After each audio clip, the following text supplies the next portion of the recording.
Welcome to Awakening Within.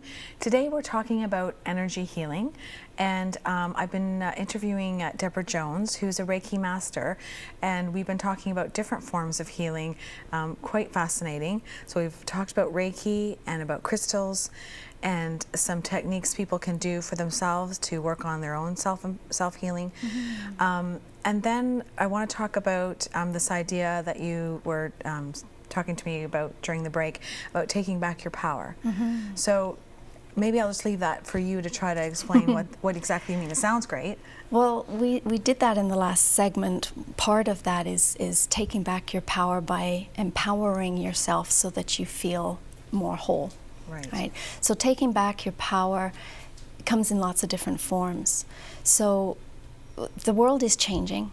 Okay. Right? There's a lot of shifting going on, and we're just kind of reinventing ourselves. We're just seeing what works.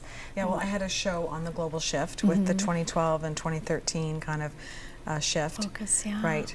So that's what you're referring to? Yeah, yeah. Okay. As like the whole world is turned upside down. You know, the weather anomalies and the things that are going on with the news, and so there's a lot of changes, and it can make you feel disempowered, make you feel scared, make you feel worried about the future and who you are, because you're not who you used to be. Right. Even the people around you are changing. So it's all about embracing the changes. Right, rather than resisting it. Yeah. Okay. And so taking back your power from areas that you might have given your power away to. So we're all conditioned. Right. You know, we've been conditioned by our families, by our parents, we've been conditioned by the school system, we've been conditioned by society. And so is that your truth? Is that really who you are, who you think you are? Right. Yeah, I remember Jennifer Huff, a lady that I took a course from, she always asks, is it, when you share a story, she'll say, is that the truth or a truth? And that was really empowering for me to try to discern between, oh yeah, like, am I just saying because I believe that's the truth, or is it a story that I was just told that is supposedly true? Exactly. Right. And what I tell my clients all the time when they come to me with their stories of what's going on in their life and who did what to where, when and how, and I tell them, you are not your story. Right. You are so much more than that. Right. So when you can get beyond that and find out who, you know, does that really make sense to you? Does that story really reflect who you are? Mm-hmm. Or is it just a story? Mm-hmm. You see, so I tell my clients, you're the author of your life. Right. So you're writing your story with every choice you make and everything you say and do. Right. And so get your pen and write the next chapter. What do you want it to be? Okay. Right? You don't need to replay an old story that someone told you once upon a time. Right. You know, but then again, that might be your story. So is it or isn't it? Time to decide, right? Right. But a really amazing tool that I discovered is human design.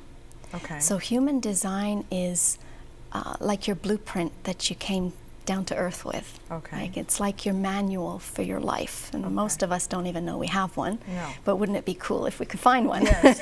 Yeah. And so I have a way for you to find your manual.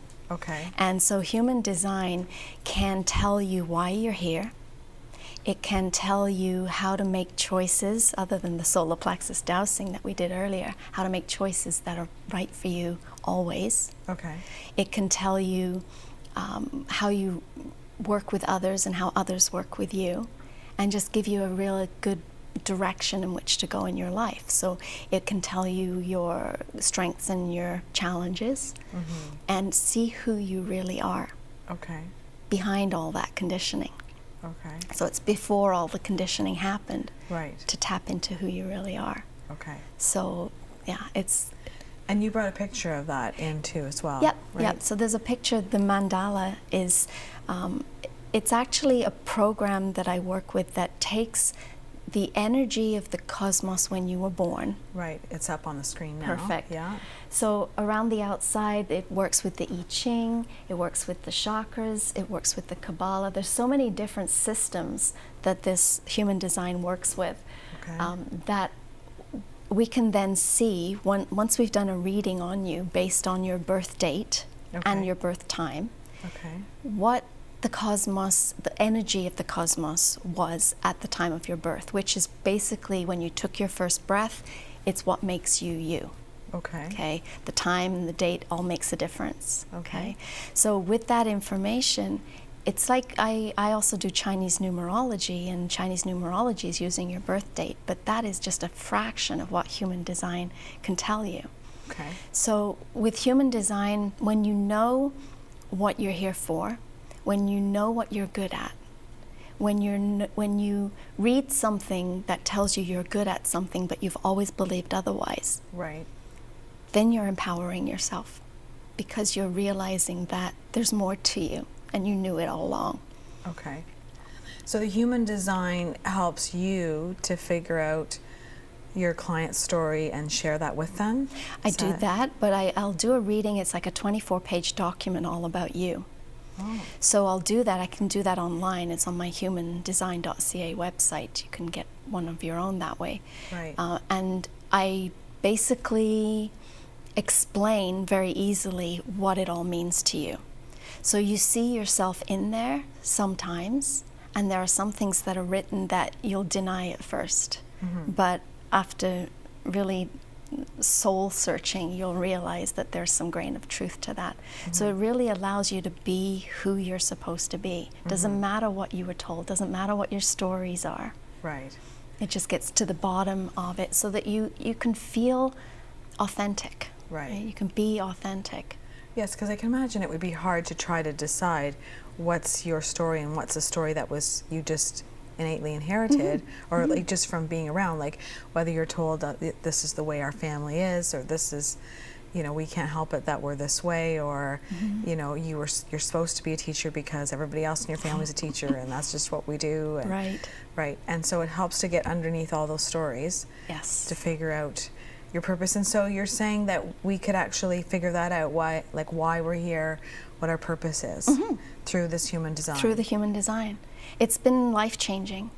I did a human design for a lady. She was in her late 60s, and she wrote me an email back, and she was basically in tears. She said to me, "I finally know who I am." Right. After all those years. Like, Right. she was actually now understood. Somebody understood her. Right. Just imagine how empowering that felt to someone to know who you are, really, through and through. Right. So yeah, you can find out for yourself what you're all about. Good. Yeah. And a strategy for living. So it might be a strategy that you have to wait for a gut instinct before you make a choice, for instance.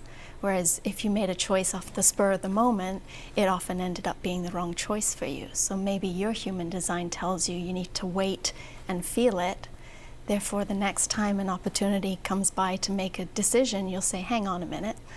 So a session with the human design would mean that not only would you sort of figure out your purpose and your direction, but would give you strategies from here on in on what to use to stay in alignment with your truth. Yeah, for sure. I do human design counseling because once you get a 24-page document all about you, and it might be different to what you believed before, Right. it might take a while to get your head around it. Yes. So I have counseling sessions that I go through your human design with you, or there are points that you picked up on that you need more clarity on or you want to explore further. So Right. I can help you make head or tail of that and how to integrate that in your life. So I can help you understand your human design.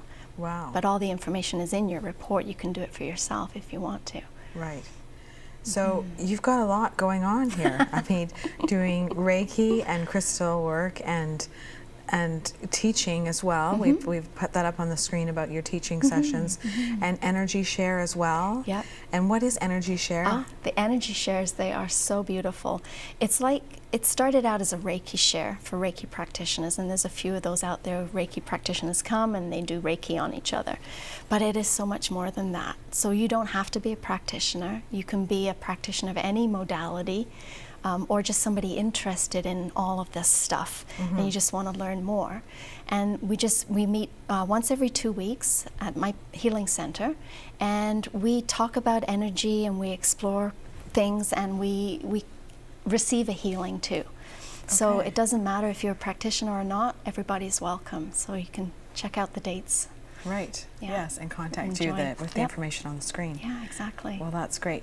Well, before we end the show, I always ask my guests for a quote. And so Debra gave me two quotes, one of hers and one by Eleanor Roosevelt, that says, "No one can make you feel inferior without your permission." And that is so empowering, isn't it? That, you know, we may feel inferior, but it's actually we've chosen to feel that way. And of course, we've just been talking about our story, and so your quote is, "You are not your story, you are so much more than that." And again, that is so true and so empowering for us to figure that out. So I appreciate that. So if anyone wants to get in contact with you, of course they can through the information that we've had on the screen. And it's just been great having you in. We've learned so much about energy and a form of healing that I think a lot of people don't know about, that really is so empowering, that I hope that they explore further and figure out another way to heal with assistance from someone like you, but also for self-empowerment, that they can heal from within. Yeah, from within, and there's a lot of information on my website on it too. Great. All right. Well, I want to thank Debra for coming in. I want to thank you for watching, and happy healing. Namaste.